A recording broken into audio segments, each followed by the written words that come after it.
The bass pushed up through the floor and into my ribs, steady and invasive, like something trying to sync with my heartbeat, whether I wanted it to or not. I stayed just outside the center of the dance floor, close enough to be part of it, far enough that no one had to touch me. The drink in my hand tasted thin, ice knocking against plastic, wrong texture, wrong sound. I rotated the cup once, watching the liquid catch the light. 3 months. Not since I'd been here. Since the paperwork. Since everything that used to feel structured collapsed into something smaller, quieter, harder to explain to people who asked too many questions. Across the room, a laugh cut through the music at the wrong pitch. I didn't turn immediately. I already knew. Ryan always laughed like that when he wanted people to notice him. I lifted my eyes just enough to confirm it. There he was. Same posture, same way his shoulders angled slightly forward when he leaned into someone. His hand rested low on a woman's back like it belonged there. She didn't look uncomfortable. That was the part that landed wrong. I shifted my weight, heel pressing harder into the floor. Didn't move, didn't leave. Just watched long enough to understand the pattern hadn't changed. Careful. The voice came from close enough that I felt it before I turned. Low, controlled, not raised to compete with the music. I looked over. He didn't belong here. Not because of what he wore. People wore expensive things in places like this all the time. It was the stillness. Everyone else moved with the music, even when they thought they weren't. Small adjustments. Shoulders, hands, eyes tracking bodies. He didn't. Careful of what? I asked. His gaze shifted past me, landing exactly where mine had been. You're deciding something, he said, and you're about to do it badly. I let out a small breath through my nose. That obvious? Yes. I took a sip of my drink. Didn't break eye contact. And what exactly do you think I'm deciding? His eyes moved once more toward the bar. Whether you walk over there, he said, or pretend you didn't see him. I didn't answer. Didn't need to. He looked back at me, expression unchanged. You're not the type that pretends, he added. That's a bold assumption for someone who doesn't know me. I don't need to know you, he said. I only need to know what you're reacting to. I turned slightly, angling my body more toward him. And what's that? He replaced you faster than you expected, he said. The sentence landed clean. No hesitation, no softening. My fingers tightened slightly around the cup. You don't waste time, I said. No, he replied. Neither should you. Ryan leaned in toward the woman, said something into her ear. She laughed, hand sliding up his chest like it had been there before. I felt my jaw set. Not dramatic, just enough that I noticed it. Tell me something, I said, looking back at him. Do you usually insert yourself into stranger situations like this? Only when they're about to repeat a mistake, he said. And what mistake am I about to make? His eyes flicked down briefly, to my hand, the drink, the way I was holding it, then back up. You're going to let him define the last version of you he remembers, he said. I held his gaze for a second longer than necessary. And you have a better idea? I asked. He extended his hand, not rushed, not hesitant, just there. Yes, he said. I looked at it, then back at him. This is insane, I said. Probably, he agreed. The music shifted. Slower, heavier bass. Ryan laughed again. That decided it. I placed my hand in his. His grip closed with just enough pressure to register. No adjustment. No testing. He waited half a beat, long enough for me to feel that I could still pull away. I didn't. He moved. The crowd opened in small ways that didn't look intentional unless you were watching for it. A step back here. A turn there. A gap that didn't exist a second ago. His hand settled at my lower back. Light. Exact. Directing without forcing. We stepped into the rhythm like it had been waiting. My name's Ella, I said, because silence felt too exposed. Daniel, he replied. The way he said it didn't feel complete. Just Daniel? I asked. For now. I let that sit. Ryan noticed us then. I saw it in the delay. The way his eyes caught. Then focused. Then sharpened. Good. Is this supposed to make him jealous? I asked quietly. Daniel's hand shifted slightly, pulling me closer by an inch. No, he said. It's supposed to make him pay attention. To what? To what he gave up without understanding it. I almost laughed. That's optimistic. It's not optimism, he said. It's correction. He turned me once, smooth and controlled, then brought me back in. My hand landed against his shoulder. Solid. Still. You're very confident for someone who doesn't know the situation, I said. I know enough, he replied. And what's enough? His gaze dropped briefly to my mouth, then back to my eyes.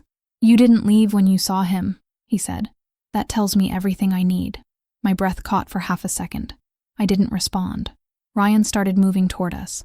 I felt it before I saw it. The shift in the room.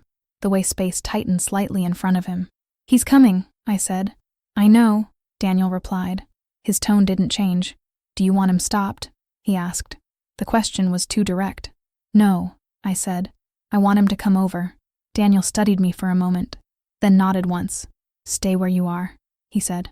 Ryan reached us, alcohol sharp on his breath. Ella, he said, like we were picking up a conversation instead of interrupting one. What the hell is this? I didn't answer immediately. Let him sit in it. That's not your concern, I said. His eyes snapped to Daniel. Who are you? Ryan asked. Daniel didn't respond, didn't even look at him. The silence stretched just long enough to force Ryan to fill it. I've been trying to call you, Ryan said, looking back at me. You just disappear and then show up here doing this? I changed my number, I said. Why? I tilted my head slightly. You really want me to answer that out loud? His jaw tightened. That's not the point, he snapped. You don't just...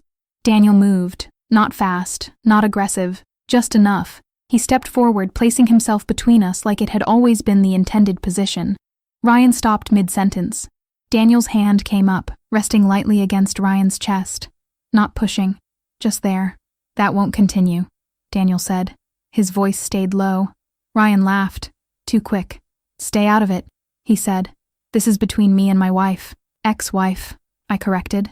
Ryan's eyes flicked back to me, then to Daniel. You think this fixes anything? He said. You think showing up with some guy... Daniel's posture shifted. Barely.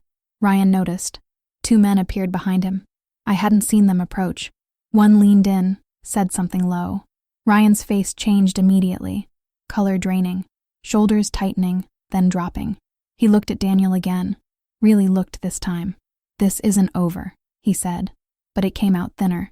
There's nothing left open, Daniel replied. Ryan hesitated, then stepped back. He didn't look at me again when he left. The space around us settled.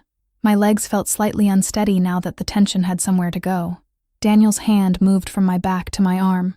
Brief, grounding. You're not stable yet, he said. I'm fine. No, he replied. You're not.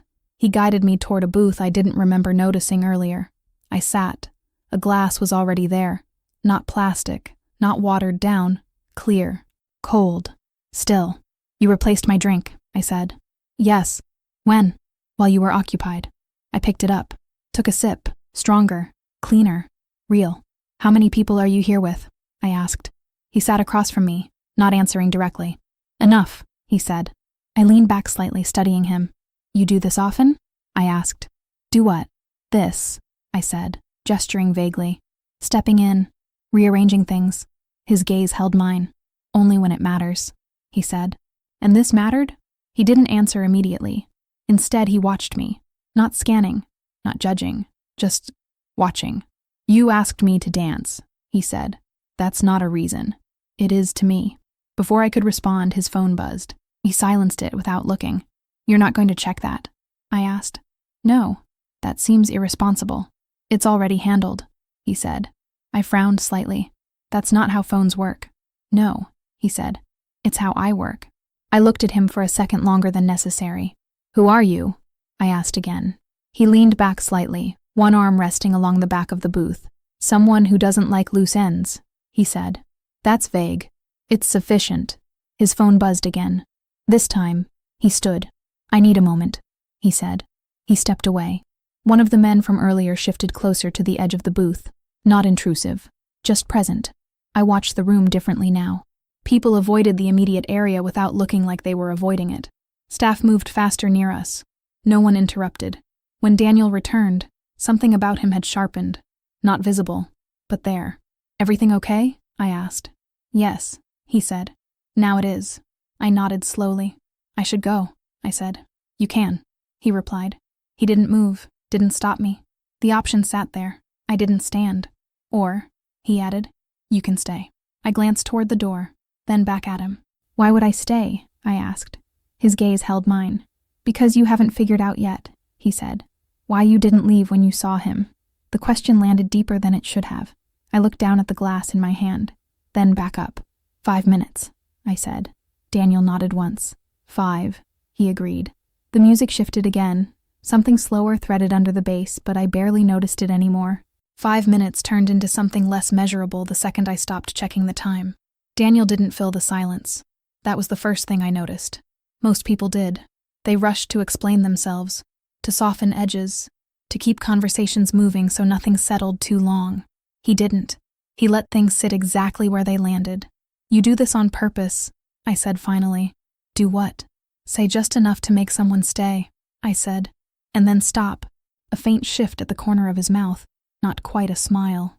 I don't need to make anyone stay, he said. I held his gaze. No, I said. You don't. The difference was clear now. He wasn't holding me there. He just wasn't giving me a reason to leave. My phone buzzed in my bag. I ignored it.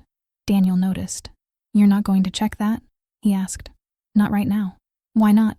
I shrugged slightly. Because it's probably not important. Or, he said, you don't want to interrupt whatever this is. I didn't answer. That was answer enough. He leaned forward slightly, forearms resting on the table, closing the distance just enough to change the pressure in the space. What do you do? He asked. I'm a nurse, I said. Emergency? He asked. I blinked once. How did you scan exits when you walk into a room, he said. You don't sit with your back exposed unless you've already checked who's behind you. And you hold your drink like you might have to set it down quickly. I stared at him. That's unsettling. It's observant. It's invasive. It's accurate. I looked away for a second, exhaling slowly. ER, I confirmed. How long? 7 years. That explains the tolerance. For what? He glanced briefly toward the bar, then back to me. For chaos, he said. I let out a small breath. Funny, I said, because I feel like I've had less of a tolerance for it lately. That's because you're no longer choosing it, he replied. I frowned slightly. What does that mean? You're used to chaos when it's part of your job, he said. Not when it's personal. The words landed too clean. I didn't respond. Instead, I took another sip of my drink. You talk like you've studied people, I said. I pay attention, he replied. That's not the same thing. It is when you do it long enough. I tilted my head slightly. And how long is long enough? He didn't answer. Not directly. Long enough to recognize patterns before they finish repeating, he said. My phone buzzed again. This time I glanced at my bag. Didn't reach for it. You're ignoring something, Daniel said. Probably, I replied. That's new for you. I looked back at him. You don't know what's new for me. I know you're used to responding immediately, he said. You didn't build a career in emergency medicine by letting things wait. I felt the edge of a reaction, but it didn't fully form. You're making a lot of assumptions, I said. I'm making observations, he corrected.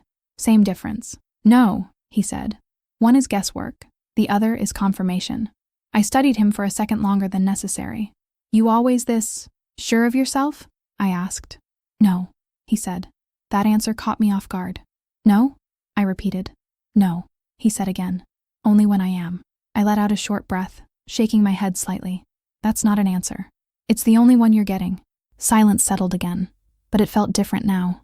Less like a pause, more like something building underneath. So what happens next? I asked. In general? He said. In this, I replied. His gaze didn't shift. That depends on you, he said. That's vague. It's accurate. I leaned back slightly. You keep saying things like that, I said.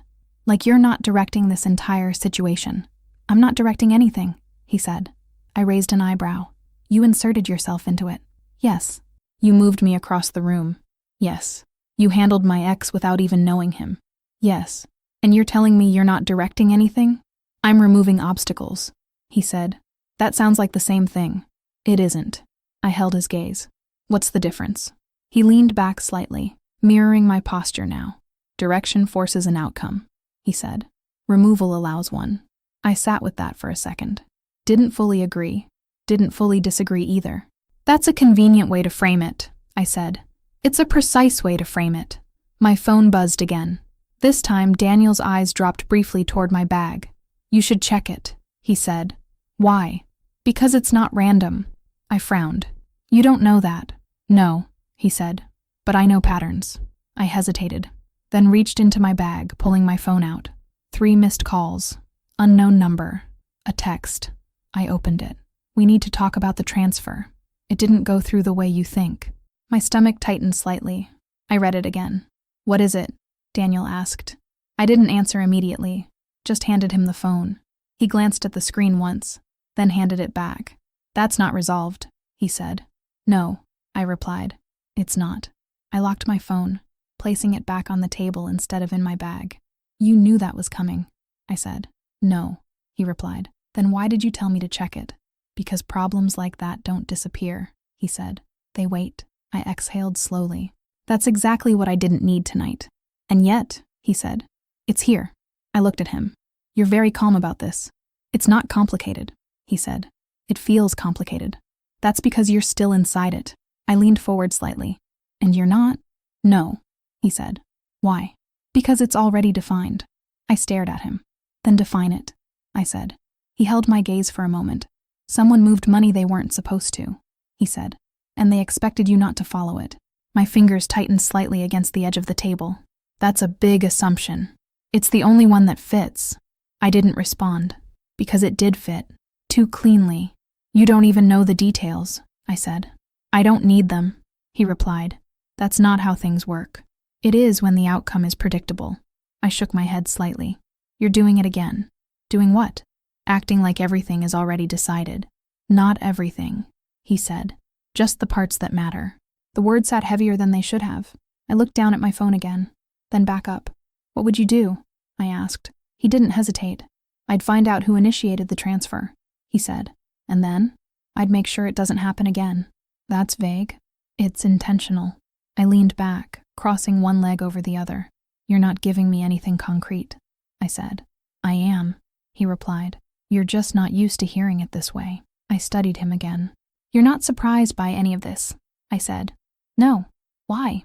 Because people repeat themselves, he said. And you don't? A pause. Then, no, he said. The answer was quiet, but it didn't feel like confidence. It felt like certainty. Something shifted in my chest. Not sharp, just enough to notice. You're dangerous, I said. It came out before I decided to say it. He didn't react. Only in specific situations, he said. Like this one? Yes. I held his gaze. And I'm still sitting here. Yes, he said. Neither of us moved. The music continued. The room stayed exactly where it was. But something had changed. Not outside. Inside the conversation. I reached for my drink again. Paused halfway. Then set it back down. I should go, I said. This time it sounded more real. Daniel didn't move. Didn't stop me. You can, he said. Same tone. Same delivery. No pressure. That was the problem. If he had pushed, it would have been easier. Clearer. Instead, he just watched, waiting. Not for me to stay. For me to decide why I would. I picked up my phone. Stood. He stood with me. Not close enough to block me. Close enough that I was aware of him. Are you going to follow me? I asked. No, he said. Are you going to call me? No. That stopped me. I turned slightly. Why not? His gaze held mine. Because if you come back, he said, it won't be because I asked. The words landed deeper than anything else he'd said. I studied him for a second longer, then turned. Took 3 steps toward the exit. Stopped. I didn't turn back immediately, just stood there, phone in my hand, the bass still moving through the floor. Then, I turned. Daniel hadn't moved. Still exactly where I left him, watching, not expecting. Just there. I walked back, slower this time, more deliberate. When I reached the table, I didn't sit right away. 5 more minutes, I said. Daniel nodded once. Of course, he replied, like it had always been the outcome. Boyes id cusen que tulam. The second 5 minutes didn't feel like time at all. It felt like a decision stretching itself out just long enough for me to see it clearly. I didn't sit right away. Daniel didn't tell me to. He just watched, same as before, like whatever happened next had already been accounted for. I slid back into the booth, slower this time, my phone still in my hand. I don't usually do this, I said. Stay? He asked. No, I replied. Pause. He nodded slightly, like that distinction mattered. It's unfamiliar, he said. It's inefficient, I corrected. For you, he said. Not necessarily for the outcome. I exhaled quietly, placing my phone on the table between us. The screen lit once. Another message. I didn't turn it over. Tell me something honestly, I said. I don't do it any other way. That's not true, I said. You choose what to say and what not to. Yes, he said. But what I say is always honest. I held his gaze. Why did you actually step in? I asked. He didn't answer immediately, not deflecting, not avoiding, just choosing. You were about to give him a version of yourself he hasn't earned access to anymore, he said. My fingers pressed lightly against the edge of the table. That's not your decision to make. No, he agreed. It's yours. Then why interfere? I didn't interfere, he said. I interrupted. That sounds like semantics. It's not. I leaned back slightly, crossing my arms this time. Explain the difference. Interference changes direction, he said. Interruption creates space. And what was I supposed to do with that space? Use it, he replied. I looked at him for a second, then away, scanning the room without really seeing it. People moved the same way they had all night. Nothing looked different, but it didn't feel the same anymore. That message, he said, nodding once toward my phone. You're going to have to deal with it. Obviously. You won't do it tonight. I glanced back at him. You don't know that.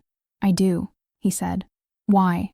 Because if you were going to, you would have already opened it fully, responded, and left. I didn't argue, because he was right. Again, I don't like that you can do that, I said. You like that it's accurate, he corrected. That's not the same thing. It overlaps. I shook my head slightly. You keep narrowing everything down like there's only one correct version of events. There usually is, he said. That's not how people work. No, he agreed. But it's how outcomes work. I leaned forward, resting my elbows lightly on the table. And what outcome are you expecting here? I asked. He didn't hesitate. You leave, he said. But not the way you were going to. I frowned slightly. And how was I going to leave? Reacting, he said. Now you'll leave deciding. I held his gaze. That's a subtle difference. It's a permanent one. The words sat there. Didn't resolve. Didn't need to. I looked down at my phone again. Unlocked it this time. Opened the message fully. Another one had come through underneath it. Call me. This needs to be handled before morning. I locked the screen again. Set it down. They always say that, I said. Because urgency works, he replied. And you don't believe it is urgent?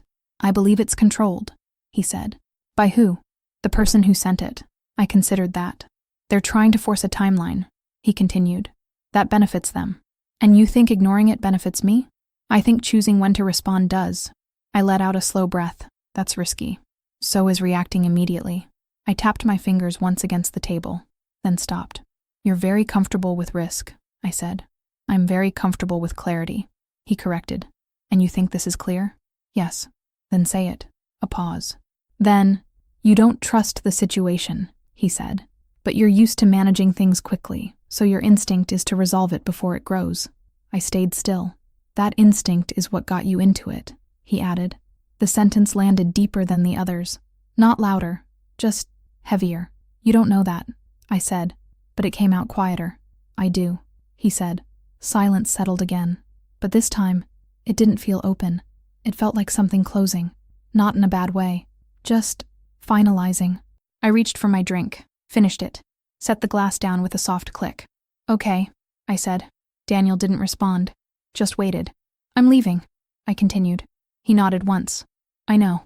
I picked up my phone, slid it into my bag, stood. This time I didn't hesitate. Didn't stop halfway. Didn't look toward the door and then back again. I just stood there, facing him. You're not going to ask me to stay, I said. No. You're not going to ask for my number. No. That's unusual. It's intentional. I studied him one last time. Why? His gaze didn't shift. Because if this matters, he said, it won't require anything from me. The words settled cleanly. No pressure, no expectation. Just there. I nodded once. Not because I agreed. Because I understood. I turned, walked toward the exit. The bass faded slightly with each step, replaced by the duller hum of the hallway beyond. Cooler air, less pressure. My hand reached the door, paused for half a second. Not long enough to reconsider, just long enough to register the difference. Then I pushed it open. The night air hit my face, sharp and clean. I stepped outside. The city felt louder out here in a different way. Cars passing, voices carrying, movement that didn't care about the room I had just left. I walked a few steps down the sidewalk, stopped, pulled my phone out again, unlocked it, opened the message, read it once more.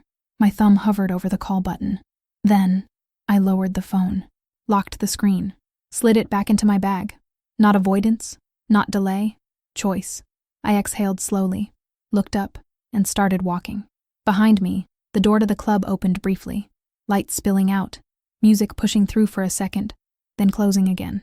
I didn't turn around, not because I didn't want to, because I didn't need to. The decision had already been made.